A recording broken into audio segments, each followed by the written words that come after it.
Good evening, everyone. I'm John Henry. It's a pleasure to welcome you tonight to our Sheppy Dog Fund Lecture.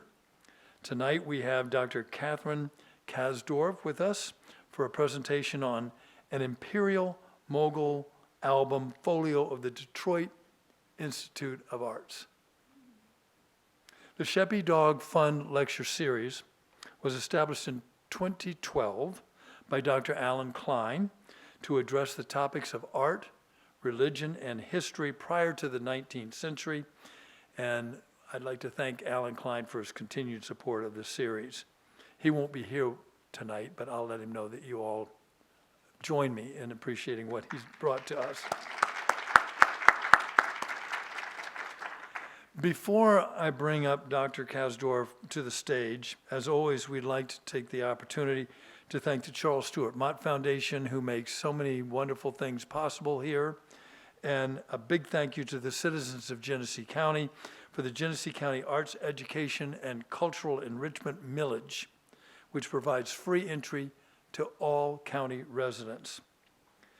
Join me in taking just a second and silencing whatever you have that makes noise, please.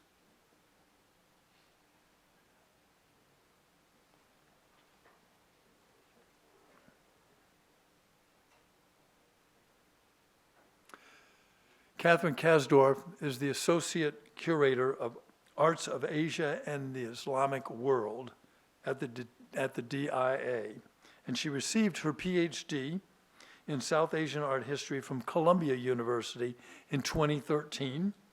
And prior to joining the DIA in 2017, she held a Wheeler Mellon postdoctoral curatorial fellowship at the Walters Art Museum, which is in Baltimore. She has published articles on architectural reuse in Hindu and Islamic contexts in South Asia and on works of Tibetan art at the Walters Art Museum. Let's give a warm welcome to our speaker tonight, Dr. Kathrine Kasdorf. Thank you for being here. Oops. Looks like I advanced the slides the wrong way. Okay. Well, thank you so much, John, for that very kind introduction. Thanks to Tracy for inviting me to the Flint Institute of Arts this evening, and to Dr. Alan Klein and the Sheppy Dog Fund for sponsoring this lecture series. And thanks to all of you for being here tonight. It's exciting to be delivering a lecture in person again.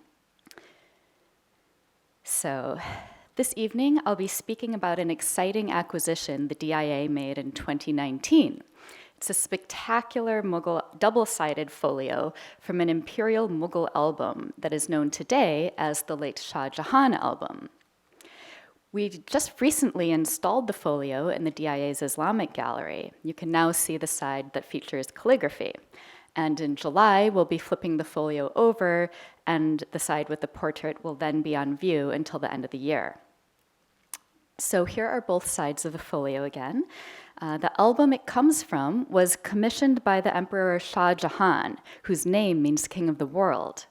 Today, Shah Jahan is perhaps best known as the patron of the Taj Mahal, but he also commissioned many other important works of art and architecture. Patronage of the arts was an essential role of the emperor in Mughal India. Shah Jahan's reign lasted from 1628 till 1658, and the album that the DIA folio came from is known as the late Shah Jahan album because it was made toward the end of his reign, between about 1650 and 1658, and he commissioned other albums too, so this is the late Shah Jahan album. One side of the folio features a portrait of a Mughal courtier, and the other side features a work of Persian calligraphy. The calligraphy is signed by Mir Ali Haravi, a renowned calligrapher who lived more than 100 years before the album was assembled. In addition to the works at the center of each side of the folio, the borders are also spectacular works in and of themselves, and I love the detail that the designers chose for that slide earlier. So surrounding the calligraphy is an intricate design of grapevines inhabited by birds, and the borders of the portrait side feature 7 additional courtly figures, interspersed with flowers painted in gold. And these borders were done at the time the album was made, 1650s. Now, I'll soon speak in greater detail about the portrait, calligraphy, and the borders of this double-sided folio. But first, I'd like to explain a few key points to help situate this work geographically and within the contexts of art making and art viewing in Mughal India. I'd also like to note that in my presentation this evening, I draw upon the research of numerous scholars who had advanced our knowledge of Mughal painting and Mughal albums. They're too numerous to name individually, but I would like to mention both Elaine Wright and Yael Rice. Their scholarship has significantly contributed to my own understanding of the late Shah Jahan album and Mughal albums more generally. And I'll name a few other scholars throughout the lecture who have contributed more specifically to my understanding of the DIA's folio. I'm grateful to all of these people. So first, to situate you geographically. During Shah Jahan's reign, the Mughal Empire encompassed territories in what are today northern India, Pakistan, Bangladesh, and parts of Afghanistan. On the left of the slide here is a present-day map of South Asia, and on the right is a map that represents South Asia in the early 1600s, around 1601. And Mughal territories in that map are shown in light yellow. Now, the Mughal Empire was established in 1526, and it lasted until 1858. During these more than 300 years of Mughal power, territorial borders fluctuated quite a bit. The kingdom was much smaller than this when it was first established, and it became even larger following the reign of Shah Jahan. And then it contracted again before losing power in the mid-19th century. Within the reign of a single emperor, borders fluctuated too, as rulers expanded their territories or lost battles on the frontier. And although this map approximates Mughal territories a few decades before the time of our album Folio, it still provides a fair sense of Mughal geography for our purposes tonight. Secondly, now, let me explain just a little terminology. The word folio can have different specific meanings, but in this context, it essentially means page. Whereas we might think of a page as a single sheet of paper, however, as in the number, a single side of a sheet of paper, I should say, as in the numbered pages of a book, I use the word folio to refer to the whole object, including both its sides and all its component parts. Now, this folio might look like a single sheet of paper, but in fact, it's comprised of many pieces. First of all, if we were to look at a cross-section of the folio, as our paper conservator has done, and this corner is just slightly damaged, and he was able to see the cross-section, we would see 3 layers. There's a thick cream-colored paper in the middle, which is sandwiched between 2 layers of thinner tan-colored paper. These layers make the folio quite firm and sturdy. In addition to these 3 layers, both of the outer faces of the folio are themselves comprised of multiple parts, which Mughal artists deftly pieced together to create a unified whole. Taking the portrait side as an example, we see no less than 3 separate components. There's the portrait itself, then there's the narrow inner border, which is salmon pink in color with gold floral motifs. And finally, there's that wide outer border, which features the more elaborate imagery of figures and gold-painted flowers. Taking a closer look, we also see that both the inner border and the central portrait itself are also comprised of multiple parts. On this slide, yellow arrows point to seams between pieces of paper. And I'm showing you a detail in the lower right area. I hope that you might be able to see those seams a little bit more clearly in that detail. These seams now have probably become more visible over time. They probably wouldn't have been quite as apparent when the folio was freshly made, because Mughal artists took great care to mask them with a unified composition, both within the painting and in that border. So in total, the portrait itself, that central part, measures 8¼ by 4�3/8 inches, and the folio overall is a little more than 15 inches tall and just under 10 inches wide, so a little larger than a standard piece of paper like the kind I'm using this evening for my notes. After the folio was finished, it was bound into a book-like album with other folios of the same size. And this photograph shows the type of bound volume to which our folio once belonged.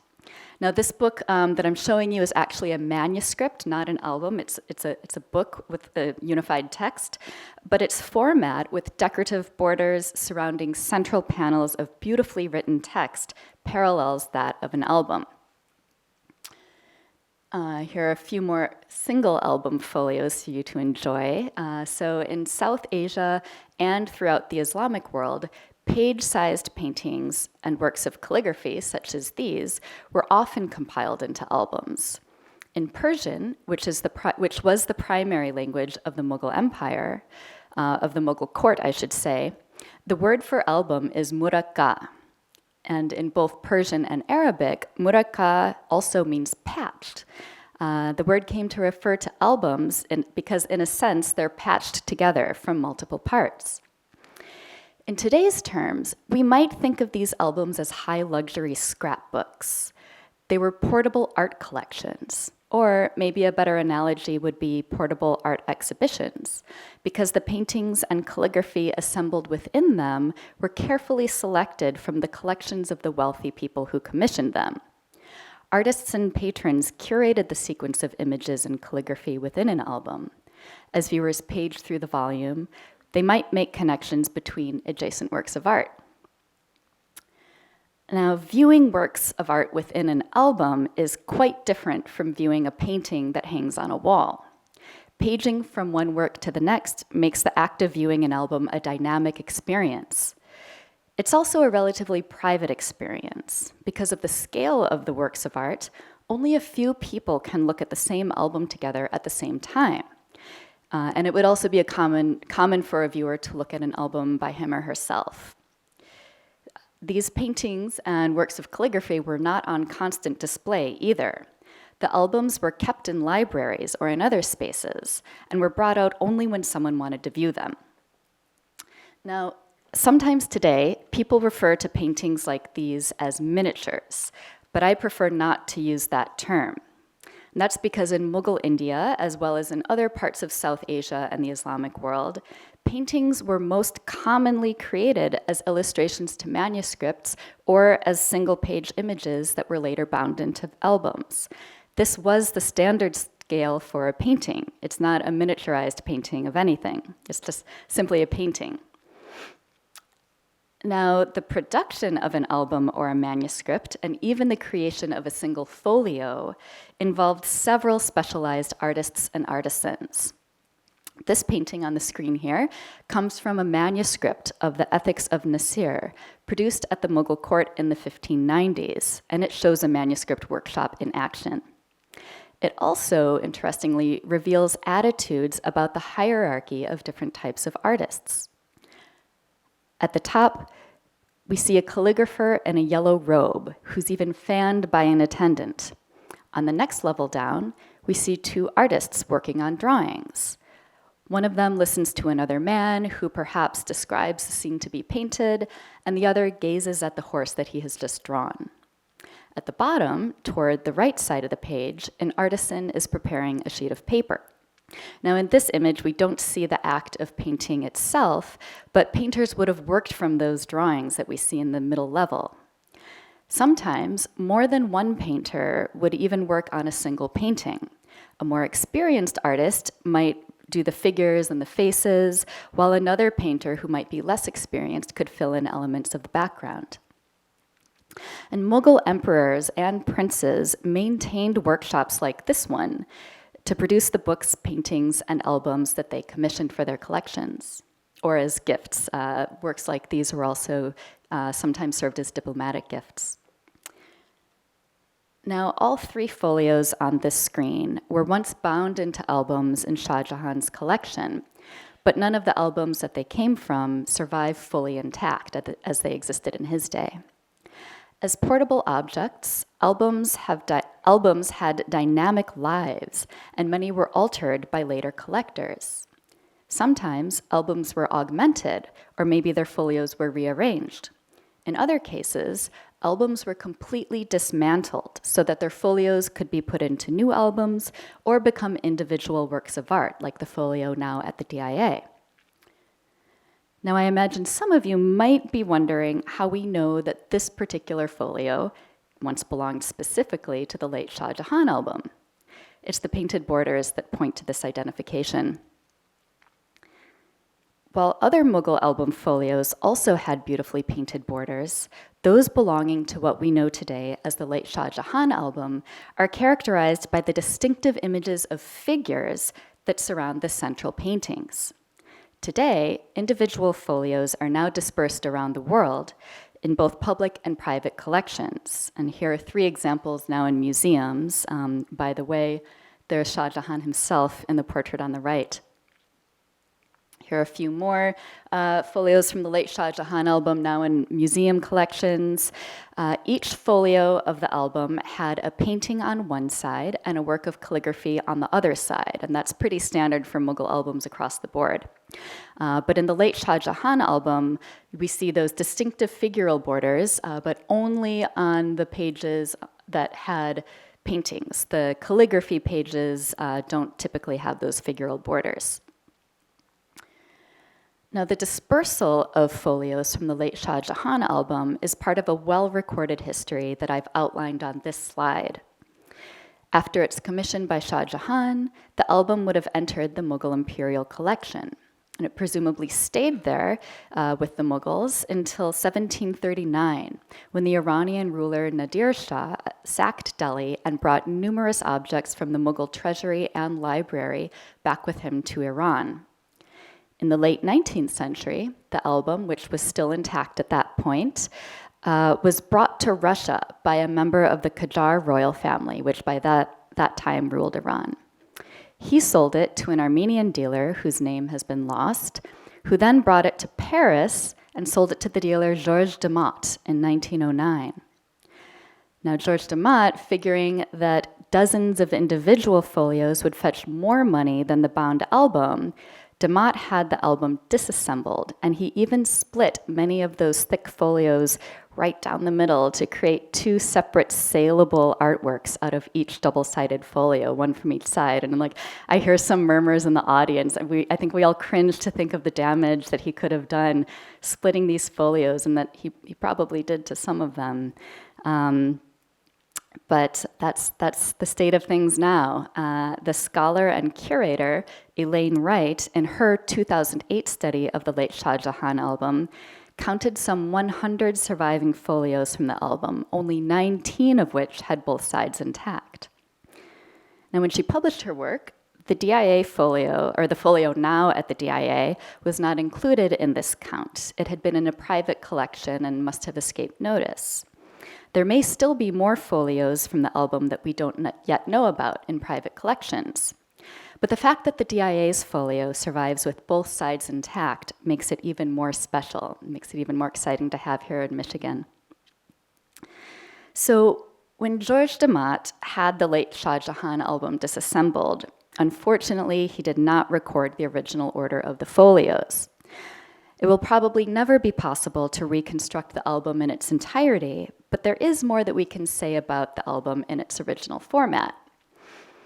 Each folio of the late Shah Jahan album, as I said, featured a portrait on one side, or a painting on one side, usually a portrait, and then a work of calligraphy on the other, as we see in the DIA's folio.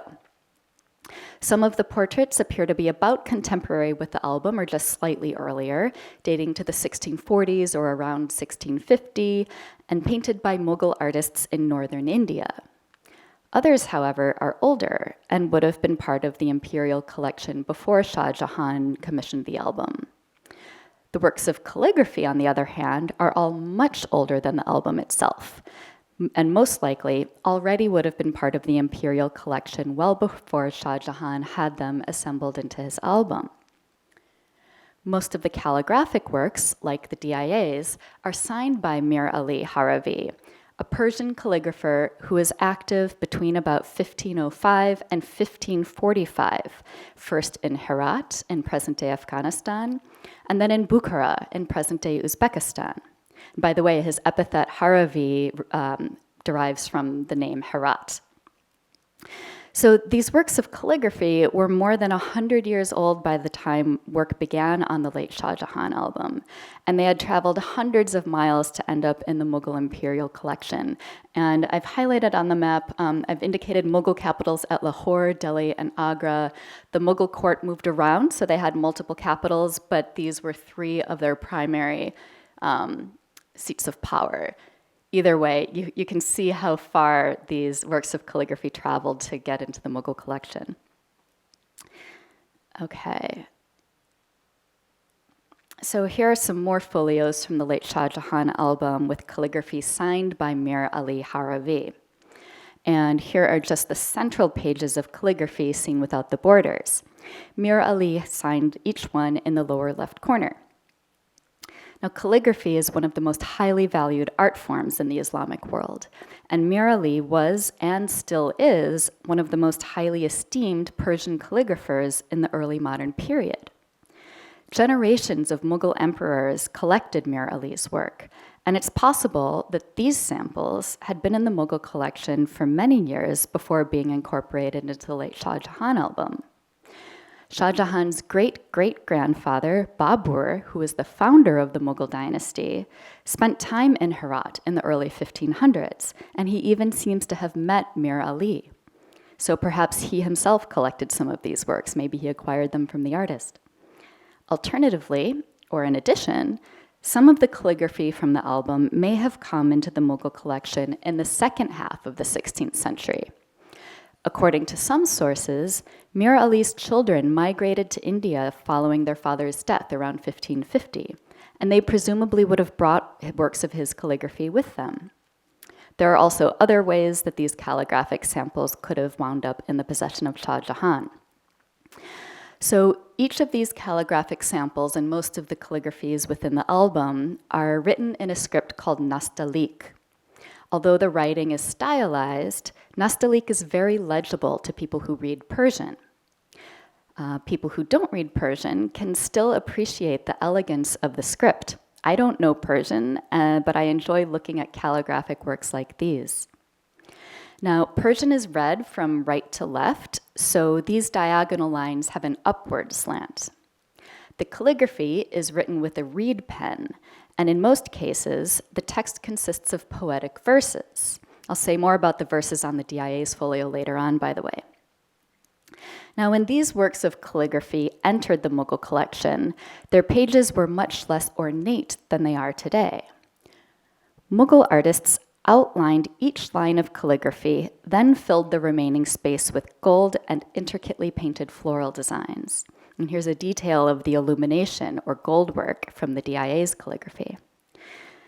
The outlining creates a beautiful cloud-like effect, and the lines of calligraphy seem to float against a gold ground. And artists specializing in illumination also created elaborate corner designs. Now, the calligraphy page is comprised of more than one piece of paper, just as we saw with the portrait page. This triangular corner, for instance, is a later addition. And you can also see there's a thin strip on the left side of the page where the page was expanded, probably at the time that the album was made. And this detail on the right, taken by DIA paper conservator Chris Foster, shows part of the seam on the left side of the page.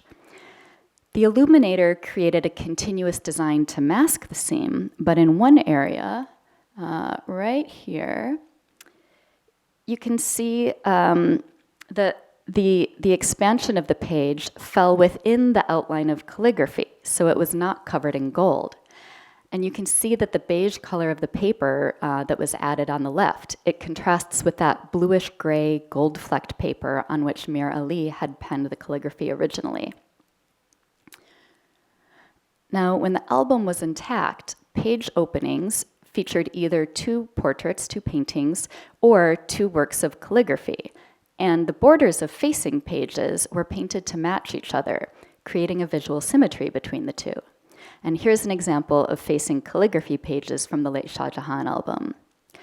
The artist or artists who painted the borders represented each type of flower in the same respective place on each folio, as if in mirror image. In page openings with two portraits, the subjects were carefully paired according to visual or thematic relationships, and the figures painted in the borders reinforced the identity of each central figure. Elaine Wright has identified these two folios from the Chester Beatty Library in Dublin as a likely two-page spread within the original album. Each one features a portrait of a holy man, with border figures representing other types of mendicants. Although the border figures on each page are not identical, the compositions of seated and standing figures mirror each other. And Wright also points to these two standing figures in the middle of the outer borders.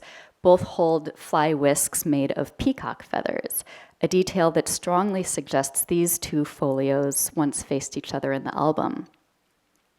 The gold flowers between figures also are in mirror image with one another.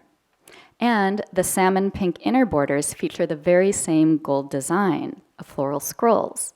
Not all of the inner borders within the album have identical designs, so the fact that these two match further suggests the pairing of these two pages. I'm happy to say the scholar Marcus Fraser has identified another folio now in the Chester Beatty Library as the companion to the calligraphy side of the folio now at the DIA. Its borders feature the exact same design of grapevines and birds. And this design isn't something we see on any other folio that we know of. These photographs don't have the best color match, but I think you can see how close the two pages are in composition. Now, the artist even represented the same species of birds posed in the same way on each folio, as if in mirror image. The perfect visual symmetry is only interrupted by the pair of birds I'm showing in the detail at the top. Here, the artist seems to have forgotten to flip the positions of these two birds. The composition is repeated rather than reversed in mirror image. And one of my favorite details I can't resist sharing from each of these borders is a bird near the center of the top with a winged insect in its mouth, in its beak, Mughal artists often included playful details like these in their compositions, and they're just delightful to find. Now, when someone looked through the bound album, they probably would have paged through it from right to left, the same way that Persian is read. Even if some viewers may have skipped around to miscellaneous pages, the album was composed to be viewed from right to left. Now, here's that bound manuscript again for reference. Notice how the borders of each page are thinner on the side where the two pages are bound together. This place in the middle is called the gutter in a bound volume. And the borders around the outer sides of the pages are much wider. In the DIA's folio from the late Shah Jahan album, the calligraphy side has a thinner right border, and the portrait side has a thinner left border. So the calligraphy side of the folio would have been on the left of its two-page spread, as we've already seen from this pair, with the right edge sewn into the binding of the album. Since the album was viewed from right to left, this means that the calligraphy side of the folio was meant to be seen before the portrait side. And in this slide, I've tried to show a visualization of the direction in which you would turn the page. At the DIA, we've designated the calligraphy side as the A side and the portrait as the B side to reflect the order of viewing in the album. When the album's viewer did turn the page, the portrait would have been on the right side of its two-page spread. And the companion page to the DIA's portrait has not yet been identified, but our portrait does bear some relationship, interestingly, to the opposite side of the folio that has been paired with our calligraphy page. Like the DIA portrait, this painting represents a courtier wearing purple and yellow garments. Both figures also wear red and gold turbans topped with black plumes, and both lean on a long sword or staff. When the album was intact, this is the order in which a viewer would have encountered each page as he or she flipped through the album from right to left. Although the viewer would have seen the courtier from the Chester Beatty Library folio 2 page turns before encountering the DIA portrait, the visual similarities between these two paintings must have resonated with each other, at least for some viewers. Now, as we're thinking about paging through the album, I want to mention one more thing. All of the folios from the late Shah Jahan album have ample amounts of gold. There's the illumination on the calligraphy pages, there are the gold-painted flowers adorning both inner and outer borders, and there are other gold accents, such as details on the clothing and calligraphy worn by figures. As a viewer turned the pages, these gold elements would have caught the light, glistening, sparkling, and making the experience of viewing the album even more dynamic. Viewers also could have tilted the album as they looked at it to see the gold to see how the gold caught the light at different angles. Now, since viewers of the album probably would have viewed the calligraphy side of the DIA folio before the portrait side, I'd like to take a closer look at the calligraphy before speaking more about our portrait. Mir Ali Haravi signed his name in the lower left corner of the page, using the name Ali al-Khatib, Ali the scribe. The full signature and translation reads, written by the sinful Ali the scribe. That might sound a little strange to some of us, but through this phrase, Mir Ali couched his claim to the work in a statement of humility. This was actually a pretty common way for calligraphers to sign their work. He often signed his work this way, referring to himself in very, very modest terms, despite his status as an artisan superstar, a wonderful phrase that the scholar Wheeler Thaxton has used to describe master calligraphers in Herat in the late 1400s and early 1500s, and to describe Mir Ali in particular. As I mentioned earlier, Mir Ali Haravi began his career in Herat, and he was active from about 1505 to 1545. He absolutely thrived there, working first for the Timurid royal court and then for the Safavids, who gained political dominance over Greater Iran in the early 1500s. But in 1528, the Uzbek Shaibanids seized Herat and forcibly brought many of the city's most highly skilled artists back with them to Bukhara, their capital. Mir Ali lived the rest of his days in Bukhara, working for the Shaibanid royal court and, by all accounts, longing to return to Herat. The many political upheavals that he experienced may have informed the choice of text in this work of calligraphy. The lines are by Saadi, a 13th century poet who was from the city of Shiraz in Iran, whose work became famous throughout the whole Persian-speaking world even during his lifetime, and who has remained well-read ever since. These lines come from a text called the Bustan, a title usually translated as orchard, which Saadi completed in 1257. They come from chapter 9 on the topic of repentance, and I'm very grateful to Shadi Shafieh for reading and translating these lines for us. They read, in translation, "One day a singer filled my heart with angst. While playing their lute, they sang these lines. For years and years springtime will shine, and roses will blossom, alas, without us. Many summers, winters, and springs will pass, while all we will be is just a fistful of dust." Now, in this meditation on the transience of life, Saadi evokes multiple senses. There's the music of the singer, the warmth of springtime, the smell and sight of roses. But in each couplet, these otherwise pleasurable experiences are intertwined with lamentation. As humans, our lives are finite, and we will not always be around to enjoy the beauty of the world. Our bodies will eventually turn to dust. Both in Mir Ali's own time and for the Mughals who collected his calligraphy, most viewers of this work would have been literate in Persian, and therefore they would have been able to read the lines. These viewers must have appreciated both the visual beauty of the calligraphy and the poetic beauty of the text. So, after perhaps contemplating Saadi's verses, reveling in the elegance of Mir Ali's pen strokes, delighting in the lively birds amid grapevines, and appreciating the glimmer of gold from different angles, the viewer would turn the page, and see the courtier. Now remember, in the context of the album, a viewer would have seen this portrait as the right half of a 2-page spread.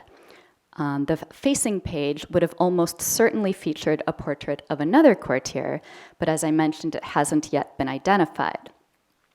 So let's take a closer look at the portrait.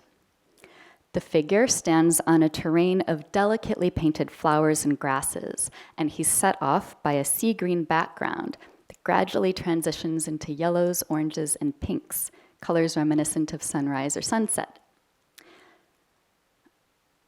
Around his hands, around his hands and the long sword or staff on which he rests his hands, and the lower parts of the robe, we see these shadowy areas, I'm trying to speak into the mic. We see shadowy areas that point to earlier stages of the painting process. We also see these shadowy areas around his turban. These shadowy marks, known as pentimenti, are traces of lines that the artist made and then later painted over. It appears that the artist had originally painted the figure's hands and his staff-like sword further to the left and had made the robe longer and the turban slightly wider. And the bottom of that staff-like sword has also been altered. It was once slightly longer and more pointed. For one reason or another, the artist decided to modify these parts of the composition, and they painted over them, so that these elements would blend into the background. So the courtier in our portrait wears clothing made of very lavish materials that showcase his wealth and status. His turban is woven from silk and gold threads, and it's adorned with jeweled ornament.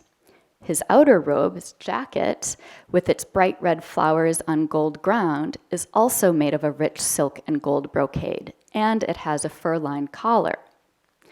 In fact, this is a style of robe that was bestowed upon members of the court by the emperor to honor them and to solidify their political allegiance. And I'll say more about this robe of honor later on.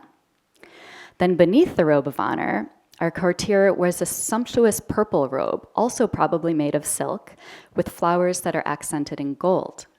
And on his feet, he wears red-heeled shoes and white stockings with a diamond pattern. This is one of my favorite details of his outfit.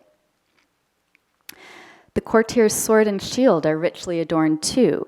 His sword's hilt and scabbard have a gold ground with colorful plant and floral motifs that are suggestive of enamel work and possibly inlaid jewels. And I'm showing you some examples of Mughal weaponry to give you a sense of what the actual objects look like. And even the bosses of his shield appear to have been made of gold and enamel. So who is this wealthy, prestigious courtier?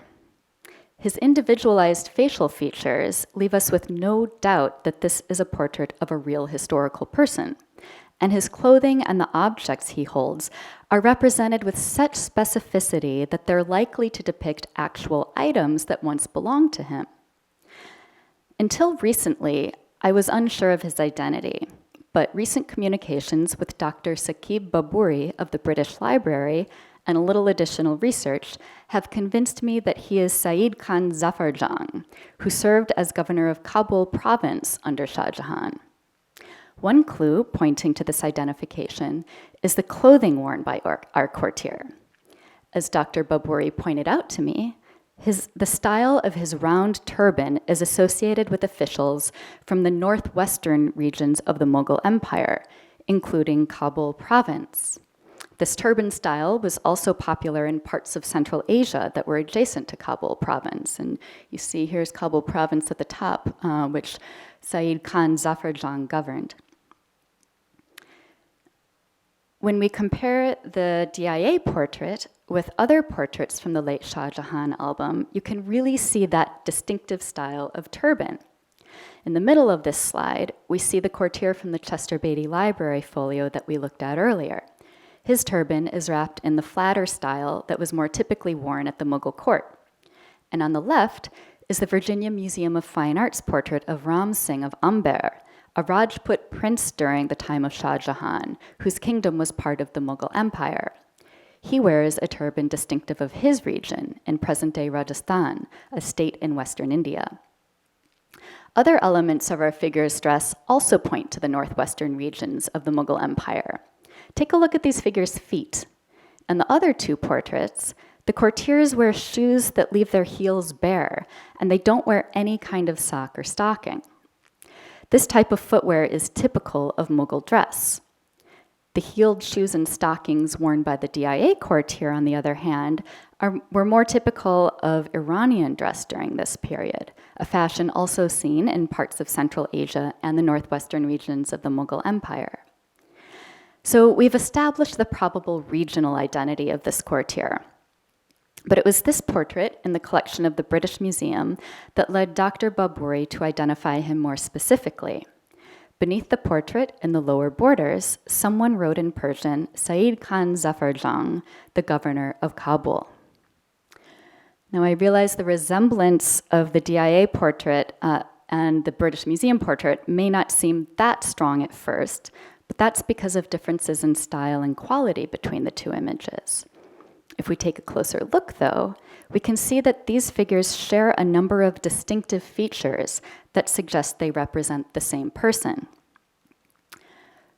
Both have the same style of facial hair, with a trim beard that accentuates the jawline and a long mustache that extends diagonally downward on each side. Both also have closely shaven heads, just visible around the edges of the turban. And there's also a bit of bagginess around the eyes, a facial detail that each artist has taken care to represent. So it's in fact quite plausible that the DIA portrait and this British Museum portrait represent the same person. But I think we find an even closer match in this image, a detail from a painting that represents Said Khan Zafar Jang in battle. We see the same style of facial hair, the shaven head, and the same round turban style, and his turban is even made of a similar gold and red checked textile in each painting. Both the DIA portrait and this battle scene were produced by artists in Shah Jahan's Imperial workshop, so they're similar in style, and the visual parallels between the figures are easier to see. The detail comes from this dynamic battle scene dating to around 1640. The painting is now bound into a later album that is today known as the St. Petersburg album because it's in St. Petersburg, Russia. And the scholar Milo Beach has identified the scene as Said Khan defeating the Iranian Safavid armies near Kandahar in present-day Afghanistan in April 1638.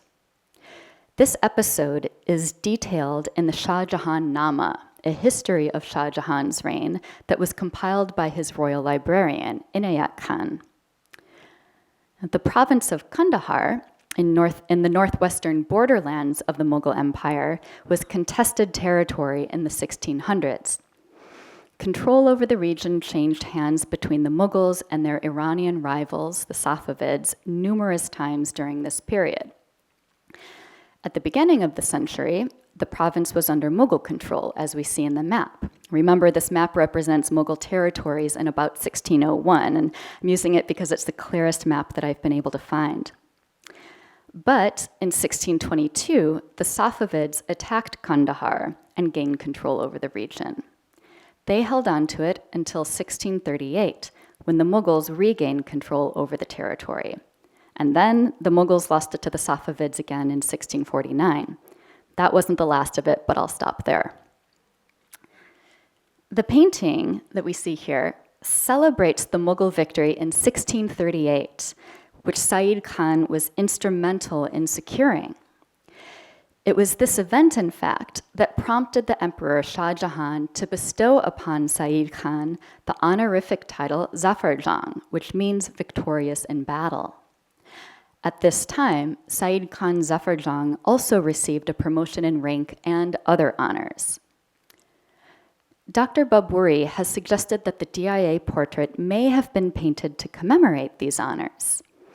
I mentioned a few moments ago that the gold outer robe in this portrait can be specifically identified as a robe of honor. Mughal emperors gave their courtiers sumptuous gold brocade robes like this one, both as a mark of distinction and as a way to secure their loyalty.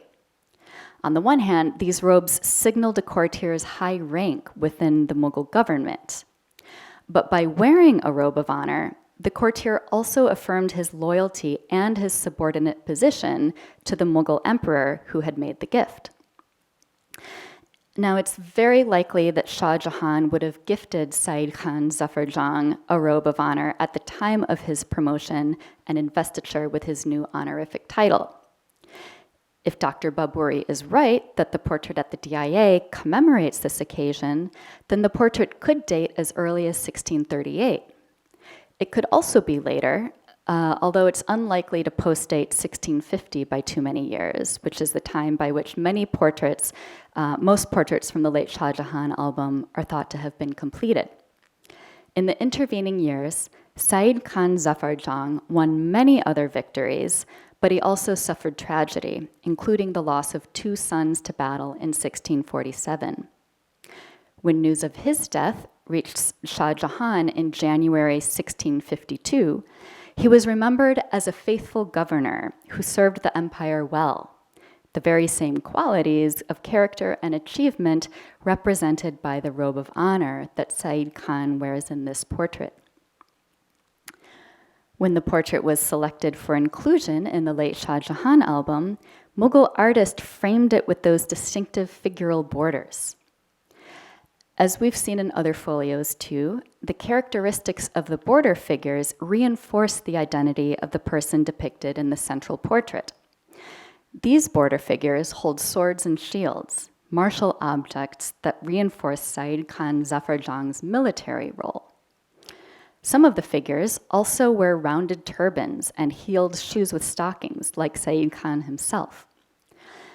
Each of these figures in the border is individualized, but they're not quite as individualized as Said Khan Zafar Jang.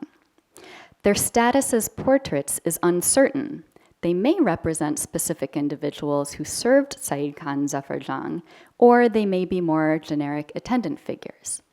Whoever they are, or whatever they are, they bring a subtle dynamism to the margins of the page, interacting with one another and with the central portrait through gesture and gaze.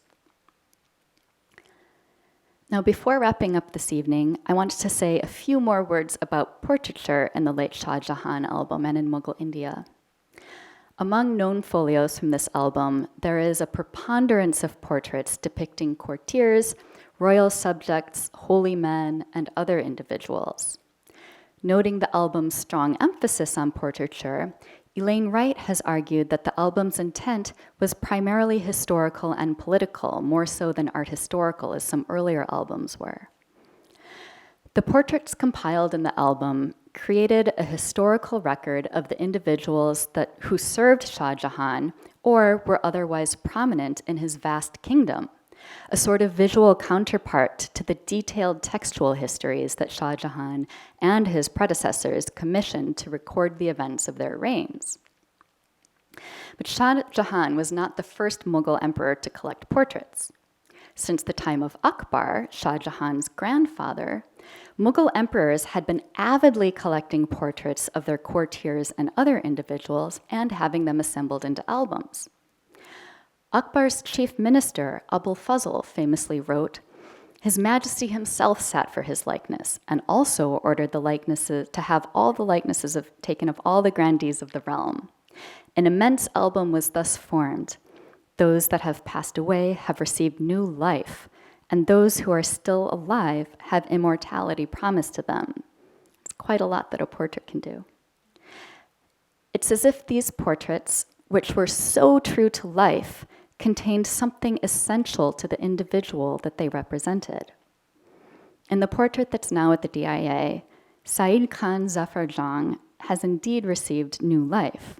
Through this painting, his image has become immortalized. Thank you.